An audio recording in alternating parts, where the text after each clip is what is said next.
పేరు నేను అన్నపూర్ణని, మామిళ్ళపల్లి అన్నపూర్ణ. విజయవాడ రుచులు అనే శీర్షికలో ఈరోజు మీకు వంకాయతో పచ్చి పులుసు అనేటువంటి ఒక ఐటమ్ని మీకు చూపిస్తాను.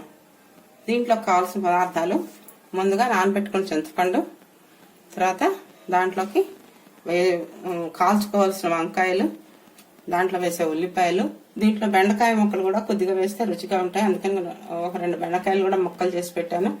కరివేపాకు, పచ్చిమిర్చి, కొత్తిమీర, తిరగమాత కోసం ఆవాలు, జీలకర్ర, ఎండుమిర్చి, ఉప్పు, రెడ్ చిల్లీ పౌడర్, పొడి కారం వేయాలి, ఇంగువ.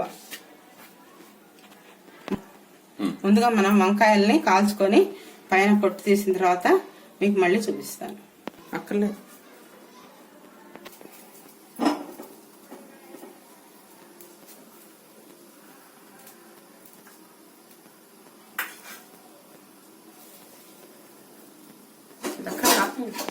ఇప్పుడు వంకాయలు కాలిపోయాయి. స్టవ్ మీద వంకాయలు కాల్చాను. ఈ కాల్చిన వంకాయలకి ఈ నల్లగా ఉన్నటువంటి పొట్టును తీసేసుకొని మనం గుజ్జును తీసుకోవాలి.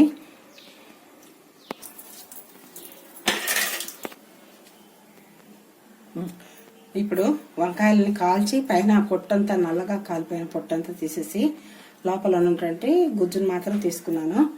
ఇది పచ్చి పులుసు అని ఎందుకంటారంటే, ఈ చింతపండు నీళ్లు పులుసుగా మనం చూసుకునే చింతపండు నీళ్లు ఇవి కాచరు. అలా డైరెక్ట్ గా చల్ల నీళ్లలో చింతపండు నానబెట్టుకొని రసంలాగా తీసుకొని ఆ రసంలో మనము ఈ కాలిన వంకాయలు, వేయించినటువంటి ఉల్లిపాయలు, బెండకాయలు, ఈ కొత్తిమీర, కరివేపాకులు ఇవన్నీ వేసేసి తయారు చేస్తాం. ఇందులో పులుసు కాగదు గనక, అంటే స్టవ్ మీద పెట్టి వెచ్చపెట్టడం అనేది లేదు. డైరెక్ట్ గా ఈ చల్లటి పులుసుని మనం వంటలో వాడుకుంటాం. అందువల్ల దీన్ని పచ్చి పులుసు అని అంటారు.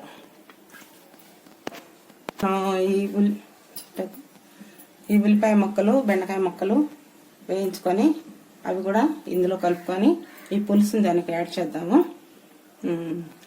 ముందుగా మనము కళాయి పెట్టుకొని నూనె పోసుకోవాలి. ఒక 3 టేబుల్ స్పూన్స్ నూనె వేసుకుంటే 3 స్పూన్స్ నూనె సరిపోతుంది. దీంట్లోకి విడిగా తాలింపు అక్కర్లేదు. ఈ కాగినటువంటి నూనెలో మనం ఏకంగా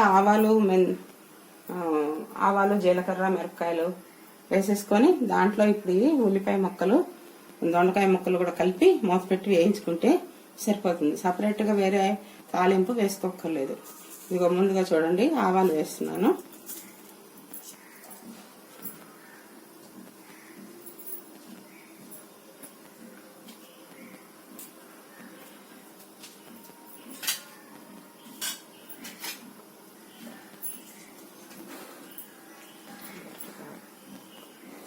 ఓకే,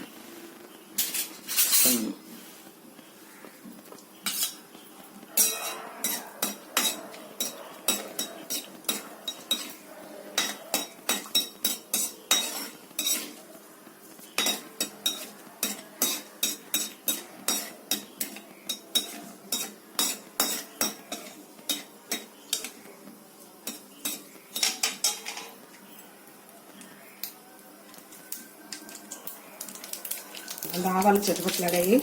జీలకర్ర వేస్తున్నాను. జీలకర్రతో పాటు ఎండుమిరపకాయలు వేసాను.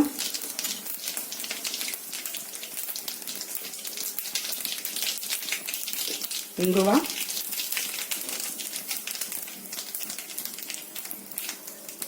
పచ్చిమిర్చి, కరివేపాకు,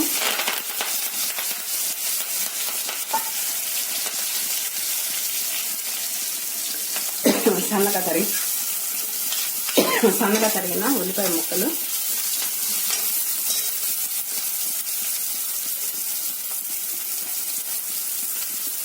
అలాగే 2-3 బెండకాయలు సన్నగా తరిగి వేసుకోవాలి. ఇందులో అప్పుడు పులుసుకి చిక్కదనం వస్తుంది, ప్లస్ బెండకాయ రుచి కూడా దీనికి యాడ్ అవుతుంది అన్నమాట.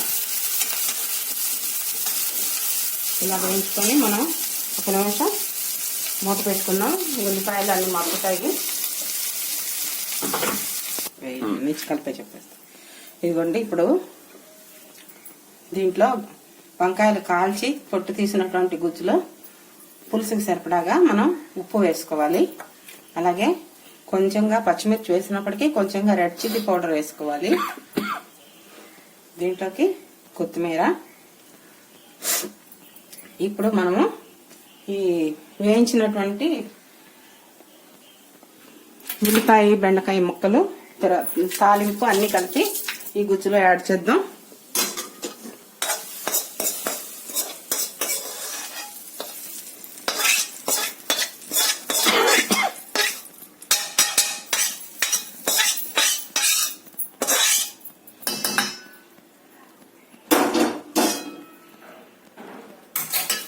ఇది వంకాయ బెండకాయ ఉల్లిపాయ అన్ని కలిపినటువంటి ఒక గుజ్జు.